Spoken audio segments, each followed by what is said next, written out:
Hello everyone, I am Sakshi. I welcome you all on मेहनती बच्चे। आज के लेक्चर में हम कुछ इम्पॉर्टेंट ईडियम्स को डिस्कस करने जा रहे हैं। जैसे कि हम जानते हैं कि जून और जुलाई में काफ़ी एग्ज़ाम्स को कंडक्ट किया जाना है। जैसे कि एसएससी सीजीएल का एग्ज़ाम जो है वो 4 जून से कंडक्ट होने जा रहा है। उसके साथ ही मार्कफेड की नोटिफिकेशन भी आई हुई है।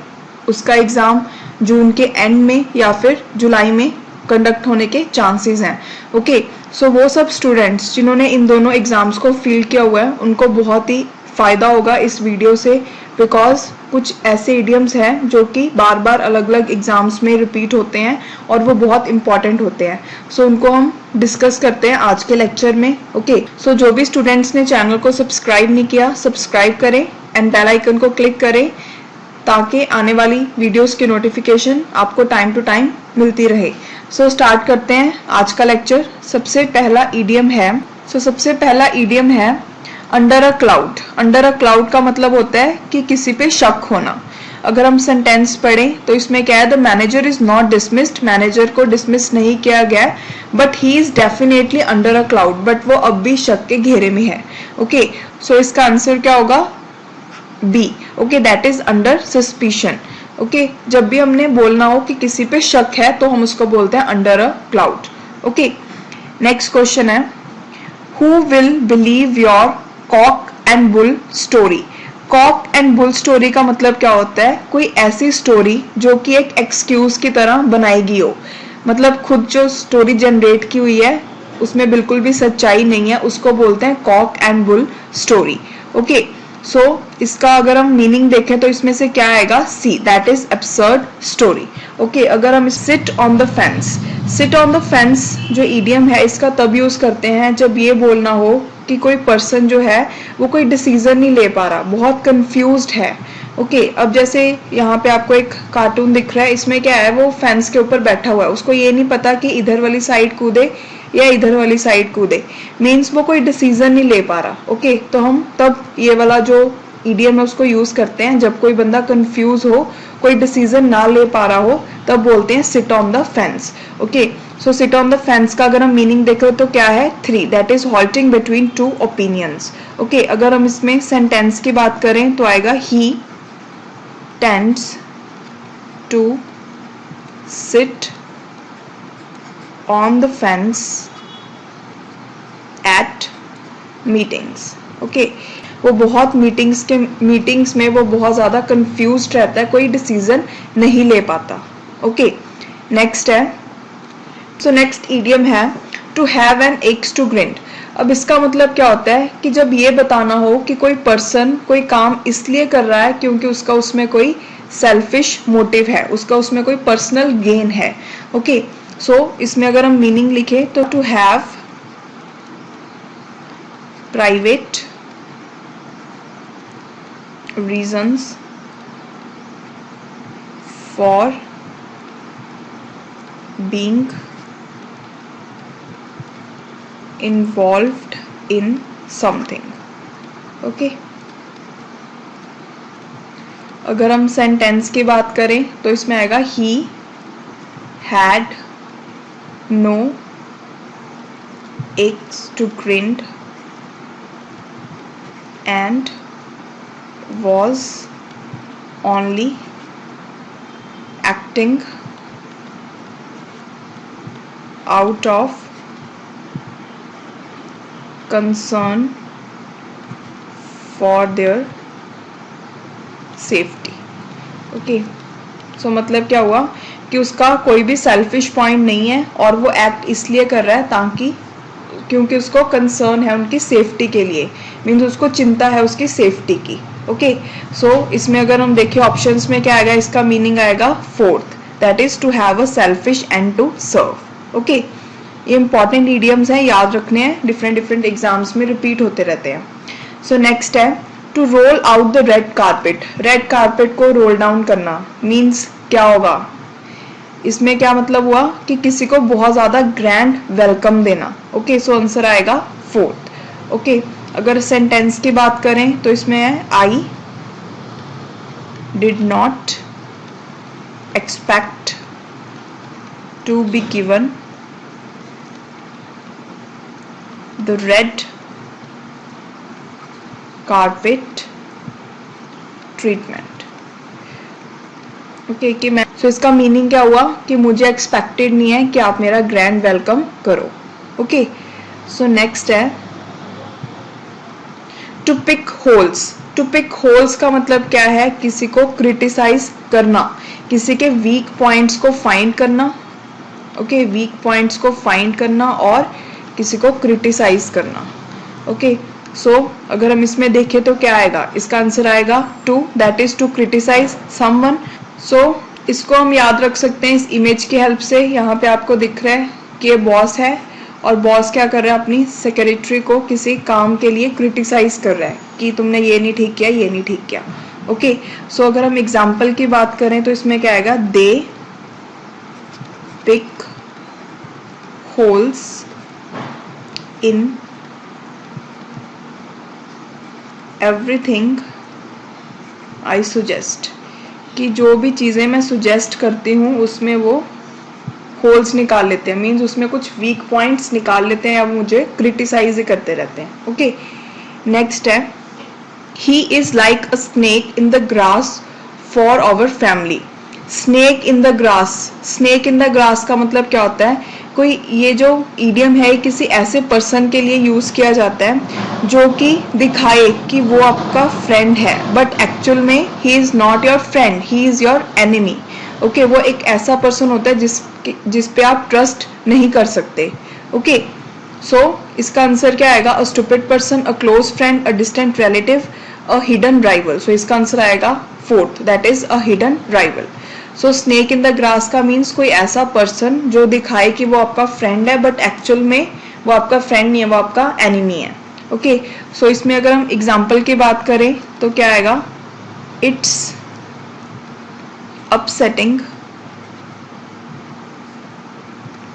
टू लर्न दैट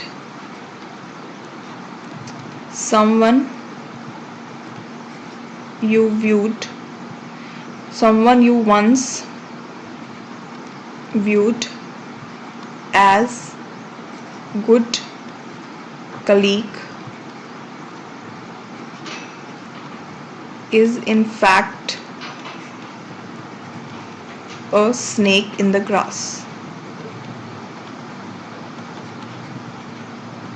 ओके, या ये वाला आप सेंटेंस याद रख सकते हैं कि बहुत निराशा होती है ये देख के कि जिसको आप अपना अच्छा कलीग समझते हैं वही असल में क्या है? स्नेक है ग्रास में। ओके, मीन्स आप उस पर ट्रस्ट नहीं कर सकते, he is your enemy. So एक यहाँ पे भी लिखा हुआ है he is like a snake in the grass for our family. वो हमारी फैमिली में स्नेक है ग्रास में, मीन्स क्या है कि वो हमारी फैमिली का कोई फ्रेंड नहीं है, वो हमारी फैमिली का एनिमी है। Okay, he pretends to be friend but he is not. Okay, so next idiom है add sixes and sevens. इस idiom की यूज तब की जाती है जब ये बताना हो कि कोई पर्सन जो है वो बहुत ज्यादा कंफ्यूज्ड है। ओके, सो अगर हम सेंटेंस देखें the team captain was at sixes and sevens regarding his winning strategy. जो टीम का कैप्टन है वो क्या है? बहुत कंफ्यूज्ड है इस बात को लेके कि जीतने के लिए कौन सी स्ट्रेटजी को फॉलो किया जाए। ओके, सो इसका आंसर क्या आएगा? 3, that is confused. Okay, next है dog eat dog. Dog eat dog जो इडियम है उसको तब यूज करते हैं जब ये बताना हो कि जहाँ पे बहुत ज्यादा कंपटीशन होता है, चाहे हम बिजनेस की बात करें चाहे हम पॉलिटिक्स की बात करें, वहां पे लोग क्या करते हैं? अपना फायदा सोचने के लिए दूसरे लोगों को हार्म पहुंचाना स्टार्ट कर देते हैं। ओके, तभी लिखे ना डॉग ही डॉग को खा रहा है। ओके, सो इसका क्या आएगा आंसर? इसका आएगा 3, दैट इज। सो थर्ड क्या है? रथलेसली कॉम्पिटिटिव। ओके, अगर हम इसके सेंटेंस की बात करें तो क्या आएगा? We are living in a dog eat dog world. कि हम ऐसे जमाने में रह रहे हैं जहां पे बहुत ज्यादा कंपटीशन है कि लोग एक दूसरे को हार्म पहुंचाने के बारे में ही सोचते रहते हैं ताकि वो सक्सेसफुल हो जाएं। ओके, सो नेक्स्ट है fits and starts. Fits and starts का यूज तब करते हैं जब ये बताना हो कि कोई भी चीज जो है वो कॉन्टिन्यूसली नहीं हो रही। जैसे कोई कंपनी है, ओके, जैसे आपको ये दो मैनेजर्स दिख रहे हैं किसी कंपनी के, तो वो ग्राफ देख रहे हैं। अब आप ग्राफ में देख रहे होंगे कुछ ऐसा है, मींस कभी कंपनी की ग्रोथ हो रही है, कभी ग्रोथ नहीं हो रही। Okay, so fits and starts को तब यूज करते हैं जब ये बताना हो कि कोई भी जो चीज है वो कॉन्टिन्यूटी में नहीं हो रही, कभी ग्राफ ऊपर गया कभी नीचे आया, मींस कभी कोई चीज स्टार्ट हो रही है कभी कोई चीज रुक रही है। ओके, सो इसका आंसर क्या आएगा? इसका आंसर आएगा B, that is unsteady, means कोई भी चीज स्टेडी वे में नहीं है, रेगुलर नहीं है। ओके, सो अगर हम एग्जाम्पल की बात करें तो इसमें क्या आएगा? Because of other commitments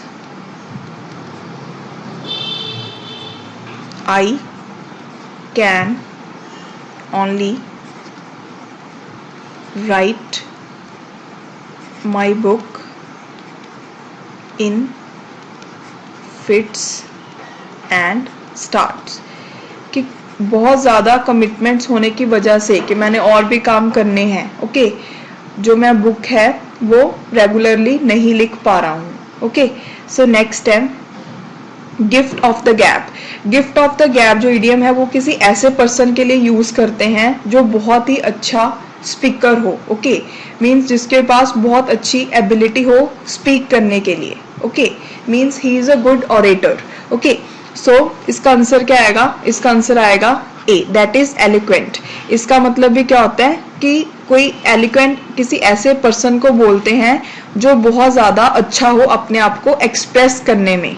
okay, सो अगर हम इसकी एग्जाम्पल देखें तो क्या आएगा? Ram got the gift of gap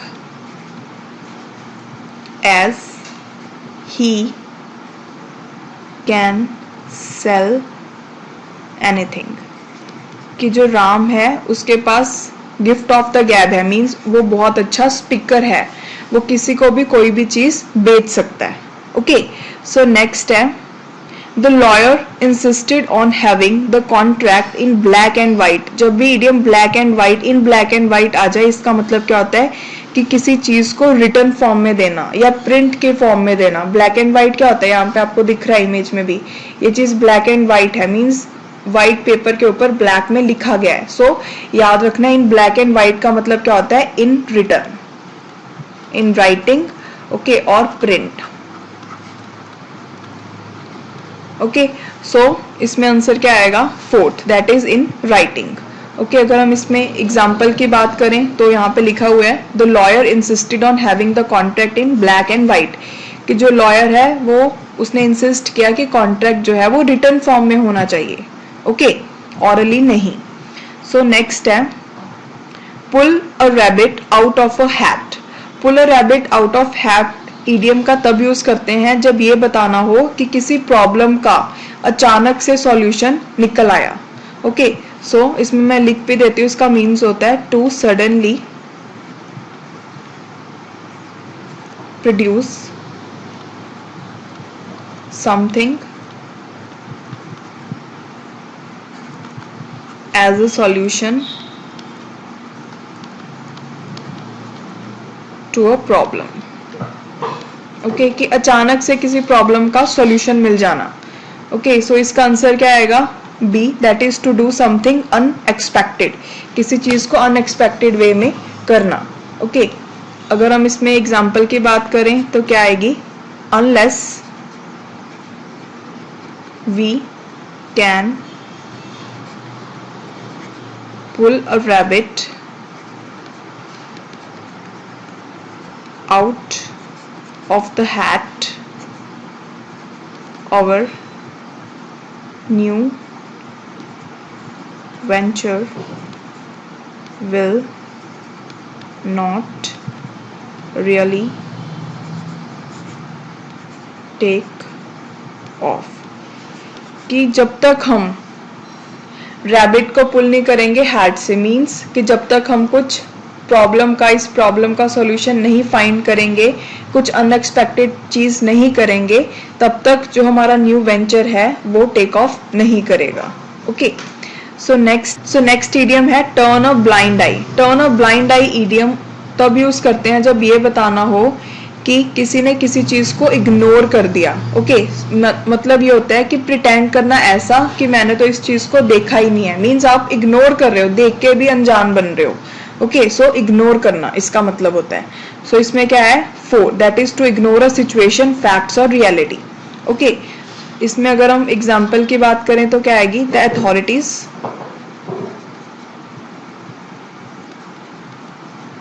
were either unaware of the problem or they turned a blind eye to it। कि या तो अथॉरिटीज जो है उनको पता नहीं है इस प्रॉब्लम के बारे में, या फिर वो देख के भी अनजान बन रही है, मीन्स इग्नोर कर रही है वो। ओके, यहाँ पे भी आपको इमेज दिख रही है, वैसे हंस रहा है बट आंखें बंद की हुई है, मीन्स क्या है, देख के भी इग्नोर मार रहा है। ओके, सो नेक्स्ट है फिट लाइक अ ग्लव। फिट लाइक अ ग्लव मतलब क्या होता है, ये इडियम तब यूज करते हैं जब ये बताना हो कि कोई भी जो चीज है वो परफेक्ट साइज और शेप की है किसी के लिए। ओके, फिट लाइक अ ग्लव मीन्स बहुत अच्छे से फिट आना कोई चीज।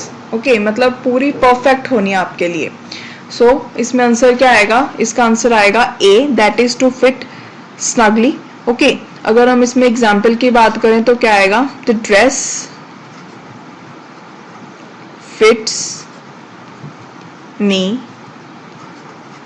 लाइक अ ग्लव। कि जो ड्रेस है वो मुझे ऐसे फिट होगी जैसे कि ग्लव, मीन्स जो ड्रेस है वो मुझे बहुत ही परफेक्टली फिट हुई है।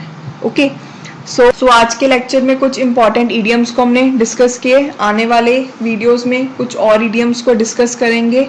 ओके, सो आज के लिए इतना ही, मिलते हैं नेक्स्ट लेक्चर में। Thank you so much.